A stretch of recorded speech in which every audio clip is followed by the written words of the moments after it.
Hello everyone, astro with M Singh में ma'am Singh आप सभी का बहुत बहुत स्वागत करती हूँ। हमेशा की तरह नाइट में मैं आ गई हूँ आपके पर्सन की डीपेस्ट फीलिंग्स के साथ। देखते हैं अभी इस वक्त आपके पर्सन की डीपेस्ट फीलिंग्स क्या हैं और उनका इमीडिएट एक्शन आपकी तरफ क्या एक्सपेक्टेड है। तो शुरू करते हैं गाइज आज की रीडिंग लेके प्रभु का नाम। हर हर महादेव, जय हो शिव शक्ति, जय हो राधे कृष्णा, जय हो मेरे भाई। सबसे पहले अपने पर्सन को याद कर लीजिए, उनका नाम ले लीजिए ताकि ज़्यादा से ज़्यादा एनर्जीज़ आप तक पहुंच सकें इस कलेक्टिव रीडिंग के माध्यम से। शुरू करते हैं, देखते हैं डीपेस्ट फीलिंग्स क्या हैं अभी इस वक्त। 7 cards angels, deepest feelings right now.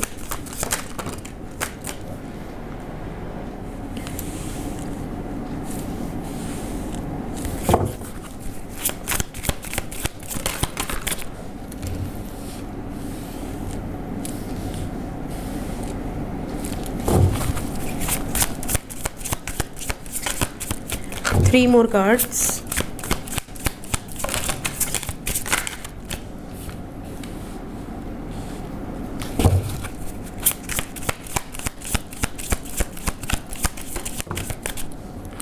One card only.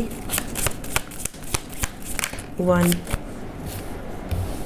चलिए कोई नहीं। बॉटम ऑफ द डेक है द चैरियट। ओवरऑल एनर्जी है 5 ऑफ कप्स।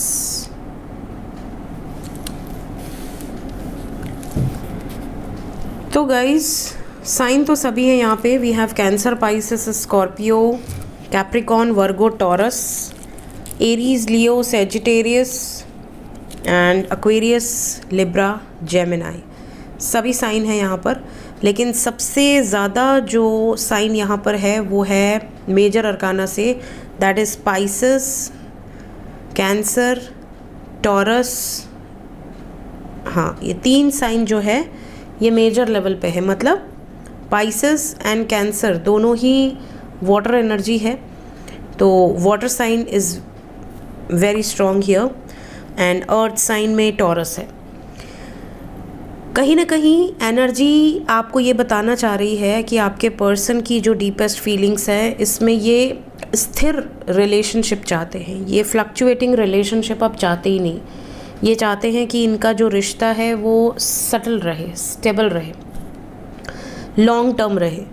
ये इनकी पहली फीलिंग्स है। दूसरा, इनकी एनर्जी में ये भी है कि जो भी अनकही बातें हैं, अनकही बातें जो इन्होंने आपसे कही नहीं है, कहना चाहते थे बट नहीं कह पाए, या आप कह सकते हैं कि जो भी ऐसी बातें हैं जो छुपी हुई हैं उसे आप जग जाहिर करना चाहते हैं आपके पर्सन। मतलब ये सोसाइटी के अगेंस्ट जाकर या अपनी फैमिली के अगेंस्ट जाकर कुछ ऐसी बातें डिस्क्लोज़ कर सकते हैं या करना चाहते हैं, पूरी दुनिया को बताना चाहते हैं जो बातें इन्होंने आज तक छुपा रखी थी किसी भी कारण से, डर से, फियर से, वॉट एवर रीजन्स। इसके अलावा we have 9 of swords, knight of swords, 8 of swords, कहीं ना कहीं 3 ऑफ सोर्ड्स। कहीं ना कहीं सोर्ड्स की जो एनर्जी है, एयर एनर्जी, कम्युनिकेशन गैप को भी दर्शा रही है। आपके पर्सन की जो एनर्जी है इसमें ऐसी फीलिंग है कि यार मैं बात नहीं कर रहा, मुझे दर्द है, तकलीफ़ है, सफ़र भी कर रहे हैं, मिलना भी चाहते हैं, देखना भी चाहते हैं, बात भी करना चाहते हैं, but due to some baggage, due to some fear कि कहीं फिर से कुछ गलत ना हो जाए, ये आपके पास नहीं आ पा रहे हैं बट आना चाहते हैं। अगर पास्ट में इन्होंने कुछ ऐसी गलतियां की हैं तो इस टाइम पे ये माफ़ी भी मांगेंगे। इनके लिए बहुत बड़ी बात है, इन्होंने आज तक हो सकता है रेयर ही किसी से माफ़ी मांगी हो, बट ये आपके सामने झुक जाएं, आपसे माफ़ी मांग लें, इस तरह की भी वाइब्स है। इसके अलावा बहुत सारे व्यूवर्स ऐसे हैं जिनके पर्सन रिटर्न आने के लिए कुछ सॉलिड एक्शन लेते हुए नज़र आ रहे हैं, because we have the chariot with the fool. So care free होकर कुछ सॉलिड एक्शन यहाँ पर आपके लिए लिए जा सकते हैं। आपके पर्सन की डीपेस्ट फीलिंग्स में पछतावा है, अपॉलजी मिल सकती है बहुत सारे लोगों को।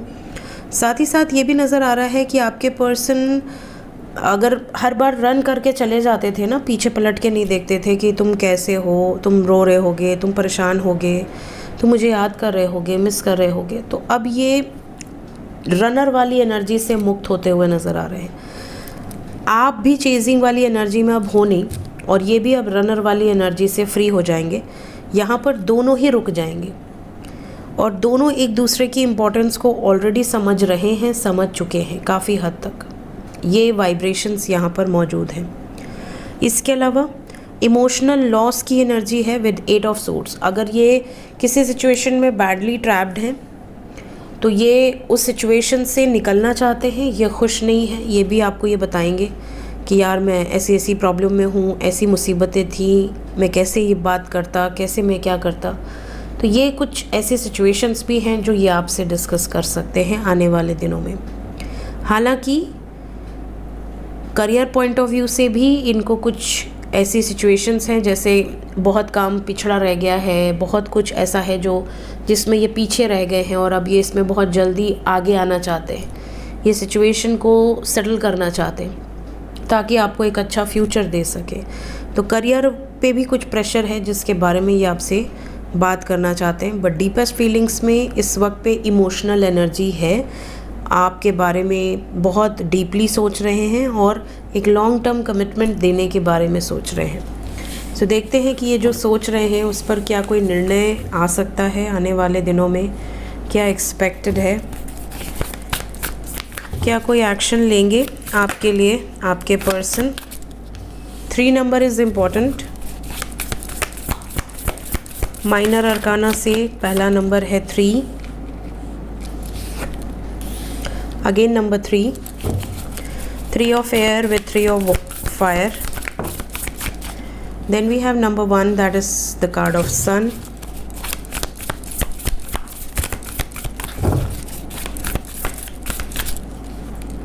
Then we have 4 of air. Bottom of the deck is king of air. आज एयर एनर्जी बहुत स्ट्रॉन्ग है।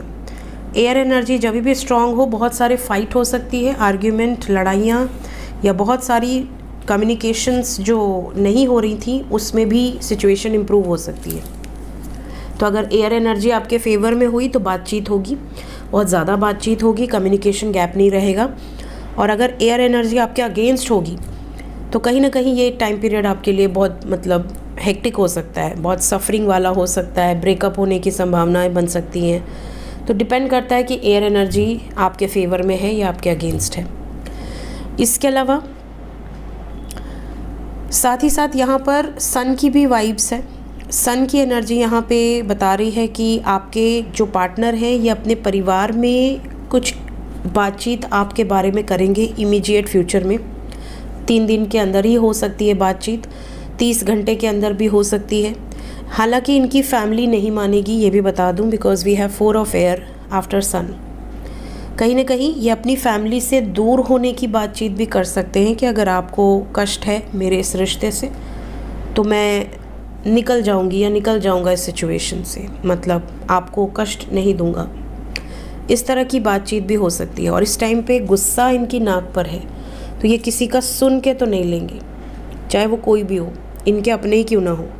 और बॉटम से भी किंग ऑफ एयर हैं जो कि सबसे रूड एनर्जी है, मतलब अपने लिए स्टैंड लेने का दम रखते हैं किंग ऑफ एयर, और साथ ही साथ अपने जो भी इन्होंने टारगेट रखा उसको अचीव करे बिना वापस आने की वाइब्स नहीं होती। कहीं ना कहीं शुरू में ये रिस्पेक्टफुल तरीके से कन्विंस करने की कोशिश करेंगे, अगर नहीं हो पाया तो फिर ये नेक्स्ट एक्शन ले सकते हैं एज़ पर जो भी सिचुएशन है। यहाँ पे फैमिली का हीटेड आर्ग्यूमेंट नज़र आ रहा है 3 दिन के अंदर ही या 30 घंटे के अंदर ही। साथ ही साथ आपके पर्सन अगर नो कांटेक्ट में है तो कम्युनिकेशन होगी, और अगर कांटेक्ट में है तो थोड़ा सा आपको 30 घंटे तक अवेयर रहना है। मतलब किसी ऐसे बात में आप इंटरफेयर मत करना जो आपसे रिलेटेड ना हो। कई बार फैमिली मैटर्स में भी आप बोल देते होगे कि यार देखो ऐसा मत करो, वो मत करो, तुमको कुछ नहीं कहना है। इस चीज़ का ध्यान रखना। एयर एनर्जी स्ट्रॉन्ग हो तो आपकी सही बात भी उन्हें गलत लगेगी, इसलिए आपको पीछे हटने को बोल रही हूँ। अभी आपको कोई अपनी तरफ से एफर्ट्स डालने की ज़रूरत नहीं है। एंजल्स क्या बताना चाहते हैं? एंजल्स की तरफ से गाइडेड मैसेज रिलेशनशिप को लेकर, जो भी आपके हायर गुड के लिए अच्छा है वो होने वाला है। जो भी आपके हाईएस्ट गुड आपके लिए बेटर है वही होगा। वही एंजल्स आपको बता रहे हैं कि एक्सेप्टेंस मोड पे रहिए। यहाँ किस पर्पस से आप आए हैं धरती पर, किस पर्पस से आपने जन्म लिया है, कुछ आपके उद्देश्य होंगे, कुछ कर्मा होगा, कुछ सक्सेस कुछ फेलियर झेलने होंगे। तो वो ये टाइम पीरियड है जिसमें आपके कुछ पास्ट लाइफ कर्माज आपके सामने आएंगी, कुछ पर्पस आपको मिलेगा इस लाइफ का जिसे आपको समझना है और उसे क्लियर करना है। इस टाइम पीरियड में जितना हो सके अपनी एनर्जी को बैलेंस रखिए, अनकंडीशनल लव एंड ब्लेसिंग की एनर्जी में रहिए। हो सके तो किसी को सर्विस दीजिए, जैसे आपके आसपास कोई स्ट्रीट डॉग्स हैं, कोई ऐसे बर्ड्स हैं जो धूप में हैं, उन्हें पानी पिला दो, उनके लिए कुछ दाने रख दो। कोई गरीब है, कोई नीडी है जो जिसके लिए आप कुछ कर सकते हो तो ज़रूर करो। ऑनेस्ट रहो इस टाइम पीरियड में, किसी से झूठ मत बोलो, बैलेंस में रहो। एनर्जी को बहुत ज़्यादा एनर्जी समय पावरफुल है, तो इस टाइम पे आपको कुछ भी ऐसा झूठ बोलना या किसी को हर्ट करना, किसी को धोखा देना, कोई भी ऐसा कार्य मत करना, लालच मत करना। ये चीज़ें आपको तुरंत से रिएक्ट करेंगी। अपनी एनर्जी में परफेक्ट रहो, बैलेंस रहो, हारमोनियस एनर्जी में रहो। जो भी आपके आसपास है उसको आपसे कष्ट ना हो, ये यहाँ पर गाइडेंस है। And show gratitude. जो भी आपकी लाइफ में इम्पॉर्टेंट है, चाहे वो आपके इष्ट हों, आपके गुरु हों, आपके घर में कोई ऐसा हो जिसको आप बहुत प्यार करते हैं और आपको लगता है कि यार इन्होंने आपके लिए बहुत कुछ किया है, शो ग्रैटिट्यूड। इवन उनको भी ग्रैटिट्यूड शो कीजिए जिन्होंने आपको ट्रिगर किया है, ताकि आप ग्रो कर सकें। कई बार मीन मेक निकालने वाले लोगों का भी ग्रैटिट्यूड शो करना चाहिए, ताकि आपको पता चले कि आपको अभी कहाँ पर और ज़्यादा इम्प्रूवमेंट करने की ज़रूरत है। So always show gratitude to everyone. So ये थी गाइज आज की रीडिंग। मिलते हैं नेक्स्ट रीडिंग में। Till then take care, bye bye.